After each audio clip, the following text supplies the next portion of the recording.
Welcome also from my side.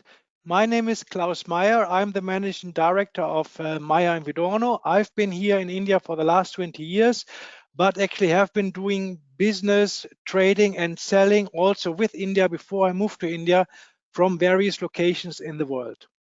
And I think my predecessors, the other speakers, Oliver Mirza and Mark Friedrich, said it basically all. What is why everybody is looking at India? And I think this picture shows it very, very clearly.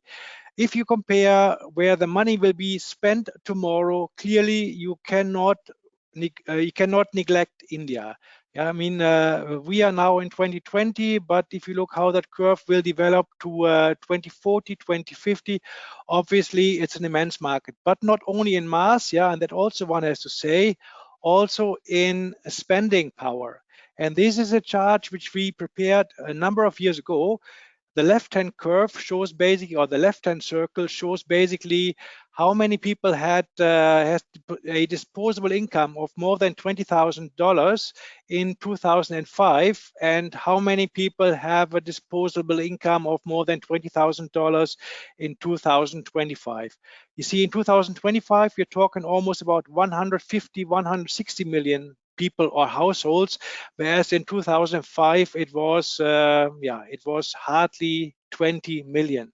And but every segment is growing. Yeah, you have that lower middle class segment which is growing, you have that middle class segment which is growing, and the only segments which are really declining are the poor and below poverty line household incomes of households. And yeah, you see, that is really where India will obviously point with everybody who wants to sell goods here in the country. So let's look at a few topics with which every organization which is active in India has to deal with, and it doesn't matter if you're foreign or if you're Indian. And that's also one very interesting point. Here in India, foreign companies, they don't have a disadvantage by being foreign. They do have a disadvantage by not knowing what the market is like, how the market works and how the market functions. But India, when it comes to treating foreign organizations versus shareholding, complete Indian shareholding, actually they are the same. So it's a fair market as such, not like in other protected markets. India is actually in that regard a sort of free economy. So let's look at a few points here when it comes to size. All these points, different languages, cultures, structure of the market, and obviously then also demanding price and sensitive customers are related to size.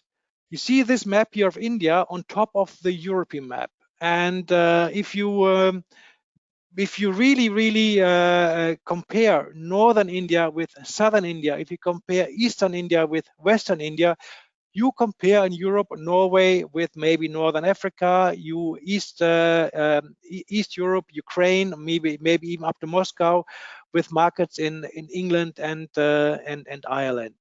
India is as diverse as we know Europe is, and that basically comes with a number of challenges which one has to manage. So coming to know your customer, especially Oliver Mirza and also Mark Friedrich, I mean, they knew that topic in and out, because obviously one would relate that entirely to consumer goods, but also when it comes to B2B products, it's very important to know with whom you are dealing. And India is basically, in order to simplify, segregated into three different categories. On top, we have the premium market, which is, I would say, almost 100% reserved for international company, basically companies selling product in India what they do not make in India. That middle market, or so to speak, a good enough market, that is where international competition and let's say the upper Indian manufacturers, where they meet. Companies who are really organized, who have fairly good products, who who provide the customer what the customer thinks is a good enough product. For example, if you look into if you look on the roads, you see thousands of cars, millions of cars. They're growing every day. Traffic is growing every day. But if you really look at the high-end premium market, when it comes to let's say companies like Mercedes, like Audi, like BMW, or Lexus, if you talk about Japanese companies, they are a minor segment to what you see on the roads. On the roads, you see so many cars in that segment of maybe $4, 5, 6, 7, 8,000 dollars or euros, and that is actually that, so to speak, a good enough market. The car moves you from A to B. It's not super technical, it's not super luxurious, and it comes at a very good price. The low-end market, this bottom of the pyramid, is actually a market what we do not want to look into. So if we look at India, we look firstly at the premium segment, which is the segment what international companies tackle. And then only later on, once we start becoming a local player in the market, at the so-called good enough market. Coming now to that top end segment, that is actually a relatively small segment if you compare it to the size of the continent. We're talking here about a size of roughly 100 billion euros. The other 300 billion what's being imported are raw materials, oil, etc., etc. But I'm talking about products, and I'm talking products from the pencil to a car. Everything what can be moved, what is physically can be touched, what is a product which has been manufactured. And when it comes to the total market, we're talking about a market size of roughly 500 billion euros in terms of products. And only a small segment is actually reserved for imported products. And the challenge which comes with it, obviously every market entrant, every company which is only selling products in India what are not being made in India, is fighting hard to get into that segment. That is why, especially on this top segment, you have a very high pressure on margins. I mean, when you want to have a successful business in India, you need to have a margin of at least a gross margin of at least 25-30%. And to achieve that solely on imported products, it's not easy. Very interesting. The Indian market becomes very interesting for foreign companies when they look at that good enough segment. Like, for example, what Metro is doing, what also Dr. Oetker did. Dr. Oetker bought a company. Metro started local sourcing and selling local products. That's when the market really gets big, when it gets sizable, and that is also where the market is growing very, very fast. So the other topic what you need to consider is how to cover that continent. We are talking, as I said, northern part of India, Norway, southern part, Morocco, Tunisia, east, Ukraine, west, we're talking the British Islands. How do you cover that market with distances of thousands of kilometers? And as in Europe, you would not, many companies come to us and say, hey, can you please find us a distributor for India? Who would come to Europe and say, can you find us a distributor for Europe? You would say, can you find us a distributor for Germany? Can you find us one for France? Can you find us for Benelux or for Spain or for Italy? But the person from Finland is not the one who can successfully sell in southern Italy. And the same topic also applies for India. So which means it's a market where distribution is being required. You need distributors because you need to be close to the customers, but you need a distribution network, and you need to have many distributors all over the country. The other topic is India is typically structured into 4 regions. You have the northern region, which is here marked in red. You have that eastern region. You have the western region. This top segment between red and blue is Rajasthan. Some people also count Rajasthan as part of the northern region. And then you have the southern region consisting of states like Karnataka, Tamil Nadu, and Andhra Pradesh, Telangana. And this is a very, very traditional way how to structure India when you structure India into different zones. Some companies also club or put together the northern and the eastern zone because they are typically the weakest markets in that raster. So when you talk about India, first think in clusters, think in regions, and then develop a strategy with dealers how to develop those regions by itself. And obviously, one other topic, yeah, and here I come to an old sales team or your own sales team. So how do you do that best? So we identified that you do not just need one dealer for the country. You need various distributors, dealers, sales agents, however you call them, all over the country. And it's very difficult to coordinate activities with those business partners in the country.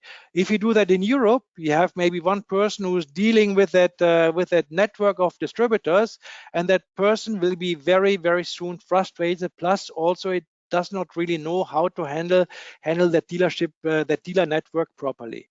So the best way how to do that obviously is outsourcing.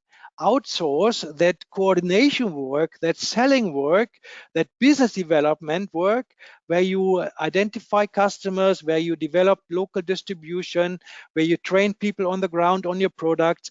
Outsource that work to India. Find basically local sales employees who can do that job for you. That is the way how to succeed in India. And I've shown you here a very typical structure how sales is being structured in India.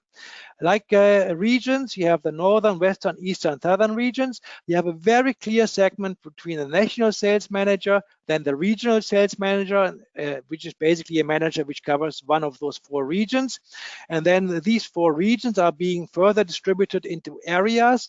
Let's say sometimes it depends obviously on the size of the area. Bombay could be or Mumbai could be easily 3 areas, whereas a city like Nashik or Aurangabad surrounding would be only 1 area. So depending on the size of the area. But the very interesting part here, and that is where you can play with, is basically if you look at the salaries. A national sales manager typically would draw salary, let's say between 35 to 60, 55,000 euros per year. A regional, and that's where it becomes interesting, half of it. An area sales manager, half of the regional. And those sales executives, these are the people who then really visit day in, day out the customers and try to get orders, pick up confirmations and deliver products, sometimes on a bicycle, sometimes on a scooter, sometimes even by bus. They even would only get a salary of 5,000 to 6,000 euros per year. We're talking per year here. So once we know that, obviously we can structure our team in various ways. And how do we start now? Do we start now with hiring that national sales manager when we want to enter India? Or instead of one national sales manager where I spend 50,000, where I spend 50,000 euros, do I maybe hire already 2 regional sales managers who will cost me then the same amount of money? Or do I hire, let's say, 4 or 5 area sales managers? And obviously, all these people come with different benefits, advantages, and traits. You see, the national sales manager typically is responsible for developing a strategy, how to which products come into the market, what should be the pricing of the product, what is your distribution strategy, and so on, and make sure that all this is being implemented on the ground. The regional sales manager are still more hands-on. They have that day in, day out sales background, but they have already a sort of strategical focus, whereas the area sales managers are more really on the ground selling, visiting customers, and so on. Sales executives, I think, only make sense to work with once you have a team which is a little bigger. And typically, coming back to that, hiring one national sales manager, that is what many people do. Does that really give you that return? Because first of all, in the initial stages, you need somebody who visits customer day in, day out. You need somebody who visits customers not only in one region, but you need somebody who's visiting customers in many regions. You need somebody who is traveling, you need somebody who is doing, you need somebody who's really sales on. And if you go one level further down, yeah, you hire maybe instead of one national sales manager, you hire two regional sales manager, one for the west, one for the south. The travel cost which you save for that one national going to those two destinations, maybe already covering the cost for a third one. So it's actually one of the most important steps at the beginning to really see how do you want to tackle the market when you want to do it with your own team. And the only successful or the most successful way is actually doing it with your own team. So coming to that, let me also look at the clock so that I don't lose time, focus on time. Coming now to the next slide. And I think that is one very, very common mistake a lot of companies do. Yeah, I called it here, bait the hook to suit the fish and not the fisherman. Many European international companies come to India and say, I have a very fancy machine, I have very high technology, and what I do is I will convert the market, I will train the market, I will convince the market that when they use my machine, when they use my product, at the end of the day, they will save money. And I must tell you, this does not work in the way how we want it to work. Yeah, very often people firstly look at the price, people look at the function they need, and then only at the product. So converting a market, yeah, takes a very long time. It's possible if you're here. It's possible when you have that customer contact and when customers have that confidence with you. But as a newcomer, doing that is next to impossible. So before coming to India, you need to make your homework and you need to identify, do I have products which help me to at least recover my costs of selling those products in the Indian market to break even, and then on that fundament slowly build up my strategy for the future, for growth, for gaining further market share here in the country. So coming now to another topic, and that has a lot to do with bureaucracy, complex administration, and again market structures. And I think that is one topic where I said at the beginning, a foreign company doesn't have a disadvantage when coming to India by default. Here, we as foreigners, we have a clear disadvantage. As an Indian company, you have learned how to deal with complexity, you have learned how to deal with bureaucracy, and you know what it means to deal with an intransparent market structure. I give you one example. I don't need to give you examples for bureaucracy and complex administration, but I give you one example for intransparent market structures. In Australia, the logistic market, let's say the 5 or 10 biggest companies, they have a market share of 95–98%. In India, the 5 or 10 biggest companies have maybe a market share of 5% or 10%. Yeah, and that market, these fragmented market structures, you find everywhere. It doesn't matter where, you find everywhere. A company with a size of 50 million euros in India is a big company, a company which almost everybody in the country knows. In Europe, how many companies do we have with a revenue of 50 millions about whom we haven't even heard about? So that is one thing what we need to learn, how to deal with bureaucracy, how to deal with complex administration, and how to deal with intransparent market structures. And I would like to say one thing, yeah, an efficient office, back office administration, which can deal with that stuff, yeah, will not be able to create sales. But an inefficient back office, an inefficient administration surely will destroy what sales has been created. And that is why you really should focus on business expansion. Another topic, yeah, is you hire your salespeople, you hire that country head, yeah, and then he has a small team but gets involved in everything in financial work, in operational work, and not really on business expansion. What you want to outsource your initial back office, your initial administration, and focus 100% on sales. Because if you do that, then surely you will be successful in India because you create business, you create value. Yeah, and one thing is very clear. The value of your organization will definitely increase when you have a profitable India business. But the value of your business will not grow if you're the best accountant or the best importer or the best local transporter or order processor in India. So focus on what is really important when you come to India. So just to summarize, know your market, have realistic targets, know your customers, structure your sales efficiently, and the only way, and after 20 years in India, I really must say that the only way to be really successful in India is if you have your own sales structures here on the continent. You need to find a way how to finance it, how to feed that, but it's possible. Focus on your business. Yeah, don't focus on saving 5 rupees here, 5 rupees there. Focus on expanding and growing your business, and do that by leaving administration and bureaucracy to professionals. So I have to get out of the presentation now, and I share. How do I do this here so that I can answer questions?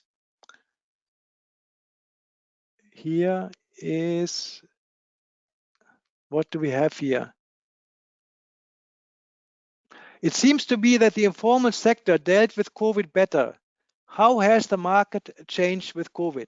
Actually, I see that entirely the other way around. I think that the organized segment has dealt with COVID better, and that many of those small companies have suffered a lot. And to be quite frank, there were two disruptions which will be for the benefit of foreign companies doing business in India. One disruption was the demonetization, when a lot of those unorganized companies all by a sudden lost market shares on and the organized segment won market shares because they were better prepared to deal with it. And the same thing now, COVID. Organized businesses dealt much better with COVID than the unorganized segment. And I don't know where this is coming from, but I actually experience exactly the other way around. So do you think this clustering is applicable? I cannot really. Okay, which tips do you have for companies who are struggling with sales in India? So what makes sales? Yeah, 3 factors: a good product, a good price, and a good sales team.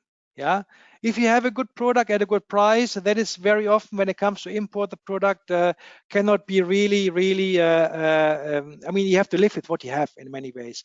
And if that doesn't fit, yeah, maybe India is the wrong market for you, or maybe you need to start localizing. But looking at the sales team, yeah, it's very simple. Everything takes a bit longer than you expect, and you need to invest more time. So if I have only 1 salesperson or 2 salespeople in India, obviously it will take a very long time to develop some visible amount of business in the country. So what you have to do is you have to look at the number of customers you want to approach. You have to align the team accordingly, and then grow it step by step. Yeah, and don't shoot with a small bullet on an elephant. You will not will actually hit the elephant, but nothing will happen. Yeah, on the other way around, if you hit with cannons on a small animals, that thing will also disappear. So you need to find the right mix. Yeah, and efficiency in sales team, that's also something which is being dealt with on Thursday, coming Thursday, has a lot to do with HR, training your people, making sure they understand what you're talking about, products and product knowledge, pricing knowledge, and so on.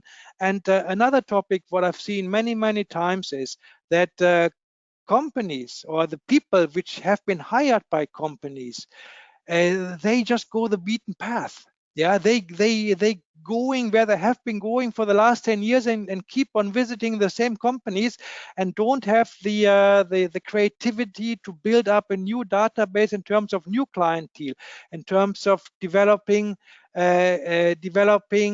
another segment of customers which also may be interested in that product. So a lot has to do with flexibility and adaptability. And this is something what is definitely possible here in India. But you need to have a close eye on the market. Do we have time for a last question? Yes, I think so. So what do we have here? How easily is it to find a distribution partner for high-end products? It's actually not difficult. It's actually very easy to find a high-end distribution partner.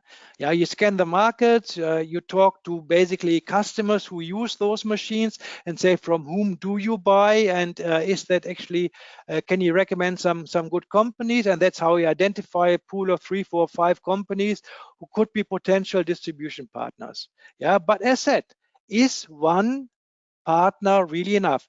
Maybe if you only have 2 or 3 customers in the market, and you sell one time per year a machine of 1 million or 2 million euros, that is one thing. But once you have more than 50, 60, 100 customers in the market, one distribution partner is surely not enough.